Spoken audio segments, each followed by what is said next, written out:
Hello friends, welcome to our YouTube channel medico.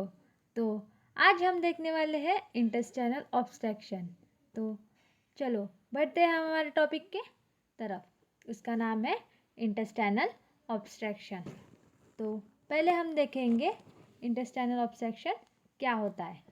Definition of intestinal obstruction: intestinal obstruction is an interruption in a normal flow of intestinal content along the intestinal tract। मतलब कि intestinal जो intestinal content का जो flow है, जहाँ से वो content पास होते हैं इंटेस्टाइन से, तो वहाँ पे इंटरप्शन आना मतलब वहाँ पे ब्लॉकेज आ जाना, किसी वजह से वहाँ का जो फ्लो है वो स्टॉप हो जाना, ऑब्स्ट्रक्शन आ जाना उसमें इन इंटेस्टाइनल ट्रैक्ट। तो उसे कहते हैं इंटेस्टाइनल ऑब्स्ट्रक्शन। मतलब इंटरप्शन आना, ब्लॉकेज हो जाना, जो नॉर्मल फ्लो है इंटेस्टाइनल कंटेंट का उसमें ब्लॉकेज हो जाना इन एन इंटेस्टाइनल ट्रैक्ट। जैसे कि हमें पता है पाइप में से पानी फ्लो होता है। इफ़ उसमें कुछ मतलब ब्लॉक हो जाए तो वो पानी फ्लो होना बंद हो जाता है, या फिर वो ट्विस्ट हो जाए तो पानी पास आउट नहीं होता है। वैसे ही सेम इंटेस्टाइनल ट्रैक्ट का फंक्शन है। जो फूड कंटेन है, इफ़ उसमें कुछ ऑब्स्ट्रक्शन आ जाए तो वो फ्लो बंद हो जाता है। देन नेक्स्ट वी सी, ये कुछ इंटरसब्स्टेशनल, एब्डोमिनल एडेशन, वल्वलस हर्निया, ये कुछ टाइप्स है जो हम देखने वाले हैं इसमें क्या होता है, आगे हम देखने वाले हैं। Next we see types. Mechanical, first is mechanical. तो मैकेनिकल टाइप में क्या है? A physical block to the passage of intestinal contents without disturbing the blood supply of the bowel.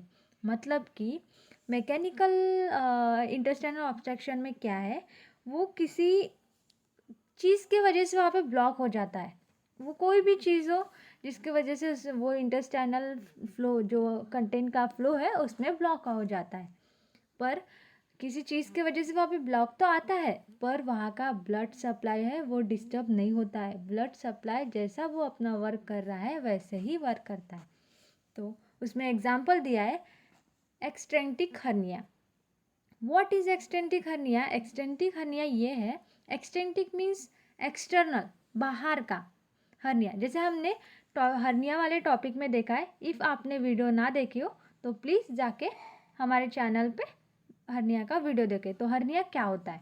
तो एक्सटेंटिक हर्निया में क्या होता है, जो टिश्यूज़ है, जो ऑर्गन्स है, वो बाहर की तरफ प्रोस्ट्रूड होते हैं, बाहर की तरफ बल्ज आउट होते हैं, तो उसे इसलिए कहा है एक्सटेंटिक हर्निया। इंटरसब्स्टेशनल है, ये हम आगे देखने वाले हैं।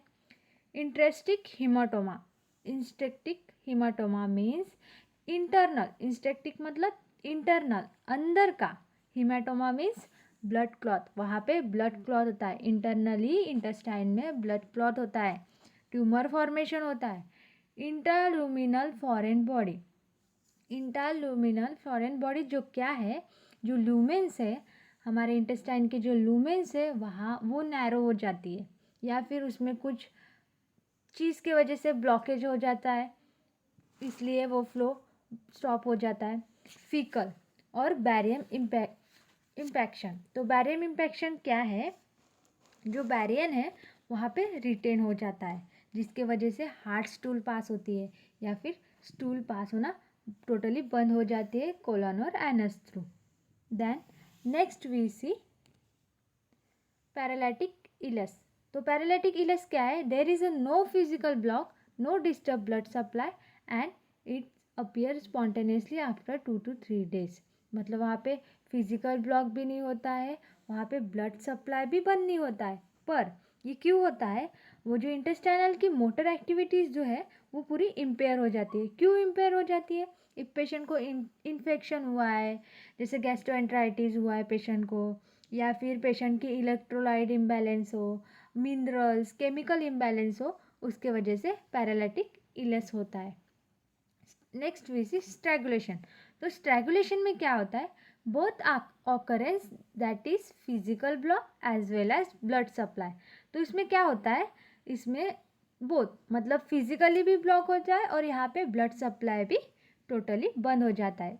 वैसे हमने दो टाइप में देखा कि उनमें ब्लड सप्लाई बंद नहीं होता है, बट इफ पेशेंट को स्ट्रैंगुलेशन हुआ है तो पेशेंट का फिजिकली तो ब्लॉक होगा, किसी चीज़ की वजह से तो ब्लॉक होगा, बट पेशेंट का ब्लड सप्लाई भी डिस्टर्ब होगा।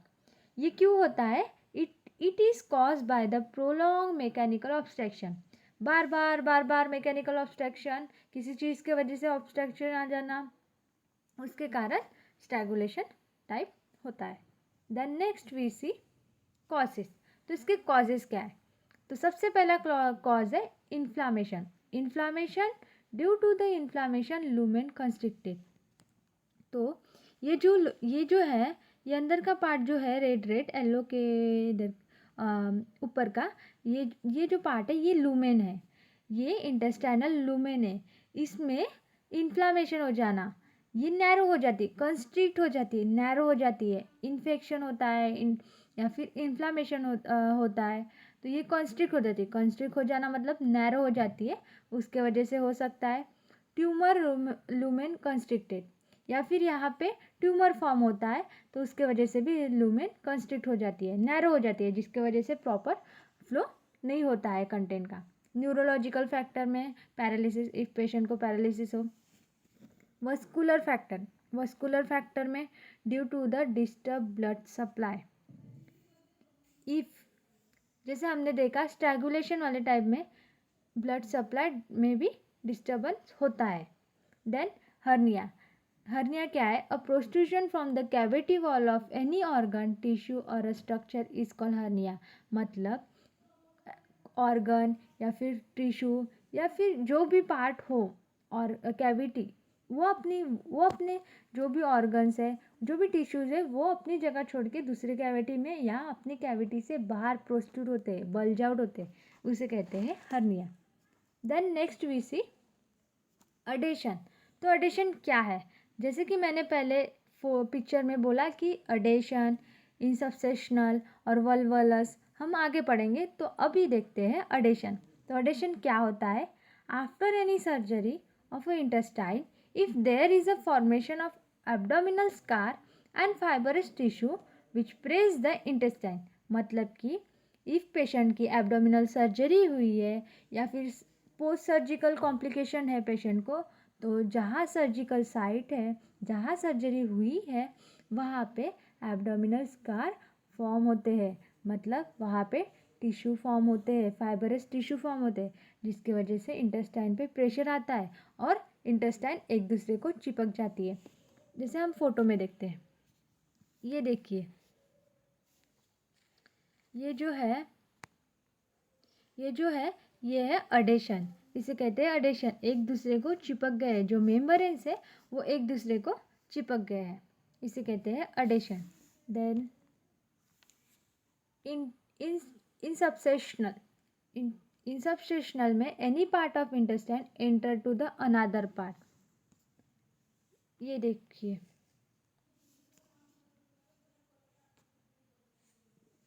दूसरा पार्ट एक दूसरे के अंदर चला गया, जिसके वजह से हमें फ्लो में ब्लॉकेज आ जाता है।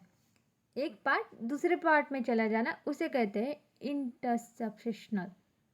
देन वल्वलस। तो वल्वलस में क्या होता है? When part of intestine move at 180 itself.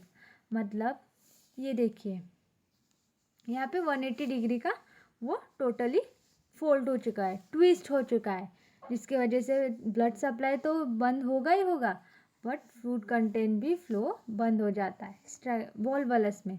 और दिस इज़ हर्निया, जहाँ पे इंटेस्टाइन अपनी जगह छोड़ के बाहर की तरफ प्रोस्ट्रूड होता है, बाहर की तरफ बल्ज आउट होता है। तो ये होता है herniation, adhesion, volvulus, intussusception. Then next we see other causes. तो अदर कॉजेस क्या है? मैलिगेंसी क्या है?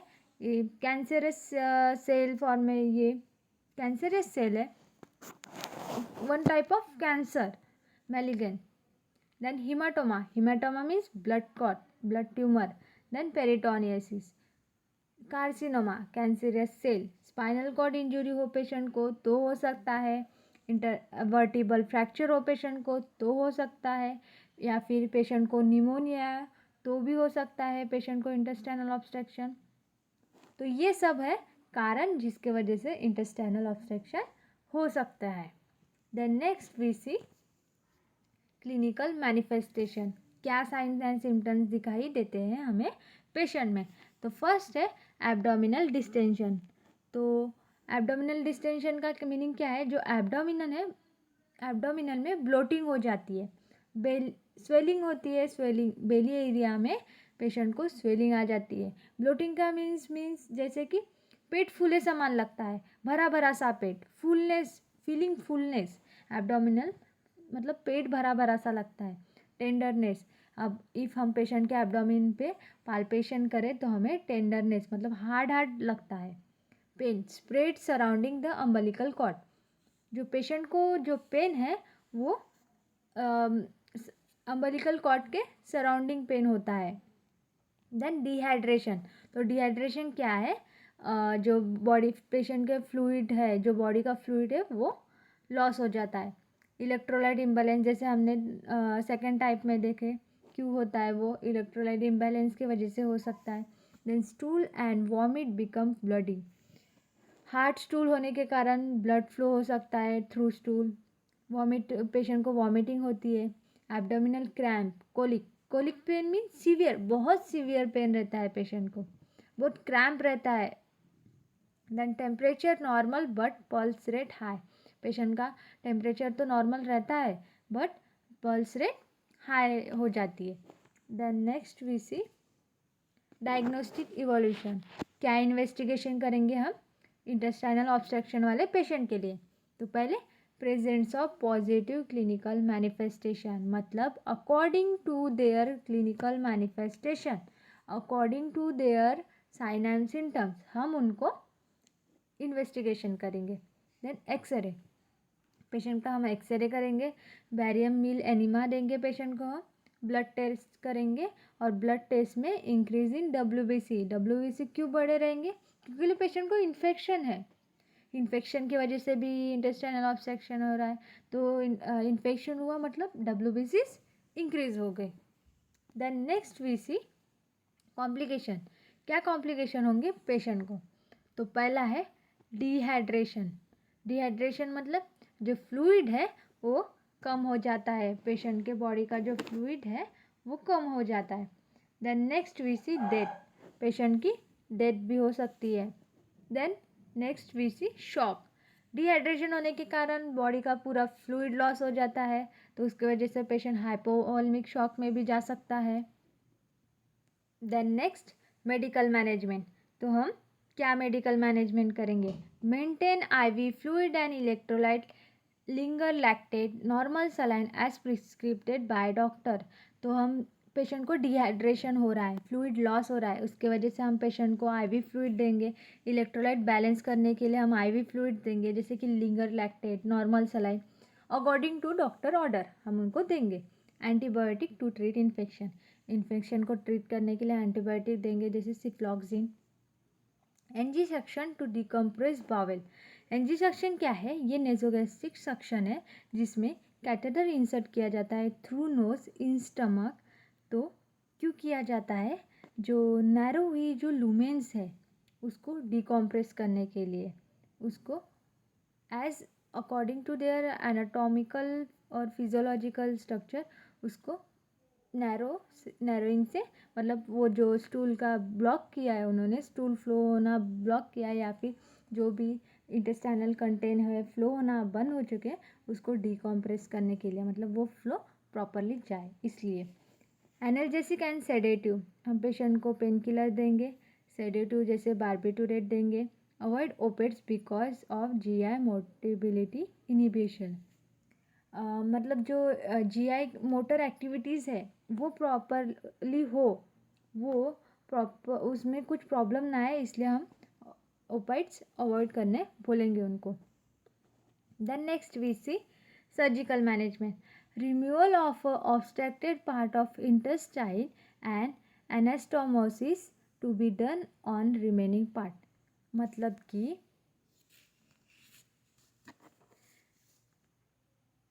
जैसे कि ये इंटेस्टाइन है और ये पार्ट टोटली ख़राब हो चुका है, मीन्स ये पार्ट अफेक्टेड है। तो इसको रिमूव करना, ये पार्ट को रिमूव करना और जो रिमेनिंग पार्ट है इन दोनों को एक दूसरे से अटैच करना।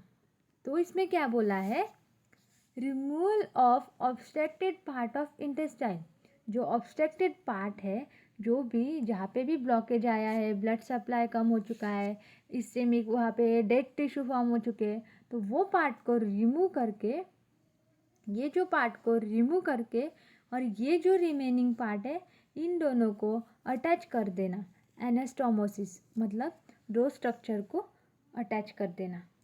Then ileostomy or colostomy have been done in if necessary, removal of ileus और removal of colon, ये भी करेंगे हम। Colostomy, opening of intestine colon through abdominal wall bye surgical operation. जैसे कि ये फोटो में दिखाई दे रहा है कि ये जो स्टोमा है, स्टोमा यहाँ पे एब्डोमिन में, ये देखिए नीचे यहाँ पे एब्डोमिन में ओपनिंग की है उसकी, कोलॉन की। जो फीकल मैटर जो पास होता है वो एनएस थ्रू पास नहीं होगा, थ्रू एब्डोमिनल वॉल, जहाँ से ओपनिंग की है स्टोमा की, वहाँ से फीकल मैटर पास होगा। तो ये फीकल मैटर कलेक्ट करने के लिए हम स्टोमा बैग यूज़ की जाती है, उसे कहते हैं colostomy. Opening in abdominal wall, abdominal में फीकल मैटर पास होने के लिए कोलॉन की ओपनिंग एब्डोमिनल वॉल में करते हैं, एब्डोमिनल में करते हैं, उसे कहते हैं colostomy. Then next we see nursing management, nursing diagnostics. A fluid volume deficiency related to vomiting, decrease intestinal reabsorption of a fluid. तो इसमें जो पेशेंट को डिहाइड्रेशन हो रहा है, मतलब फ्लूइड वॉल्यूम कम हो रहा है, तो उसके वजह से क्यों होता है, रिलेटेड टू पेशेंट को वॉमिटिंग है, फ्लूइड रीअब्जॉर्ब नहीं हो रहा है पेशेंट का, इसलिए। तो नर्सिंग इंटरवेंशन क्या है इसमें, administer parenteral fluid with in sodium chloride, bicarbonate and potassium added as prescribe. मतलब कि पेशेंट को फ्लूइड देना है एज पर डॉक्टर ऑर्डर, उसमें सोडियम क्लोराइड, बाइकार्बोनेट और पोटेशियम देना है as per doctor order, to relieve the vomiting and distension.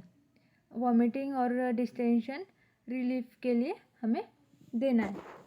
Then next we see second is risk of alter gastrointestinal tissue perfusion related to intestinal obstruction. तो risk रहती है patient को tissue perfusion होना, मतलब वहाँ पे इस्चेमिक होना, blood supply जो है वो टोटली स्टॉप हो जाना, कम हो जाना, जिसके वजह से वहाँ पे टिश्यू परफ्यूजन होता है, डेड टिश्यू फॉर्म होते हैं, स्कार टिश्यू फॉर्म होते हैं। क्यों होते हैं, ब्लड सप्लाई कम होने के कारण, इंटेस्टाइनल ऑब्स्ट्रक्शन के कारण। तो नर्सिंग इंटरवेंशन है insert intestinal tube to help relieve the obstruction. मतलब जैसे कि हमने एनजी सक्शनिंग देखी, जिसमें कैथेटर इंसर्ट किया जाता है नोज थ्रू स्टमक, ताकि स्टूल प्रॉपरली पास हो, तो हम इंसर्ट करेंगे intestinal tube. Then if blood supply impair the patient will require emergency surgery. If blood supply totally बंद हो चुका है और वहाँ पे स्कार टिश्यू फॉर्मेशन हो रही है, तो हमें पेशेंट की इमरजेंसी सर्जरी करनी पड़ेगी। Hope so you will understand. आपको वीडियो पसंद आए तो ज़रूर लाइक करें, कमेंट करें, शेयर करना ना भूलें और हमारे चैनल को सब्सक्राइब करना ज़रूर ना भूलें। Thank you.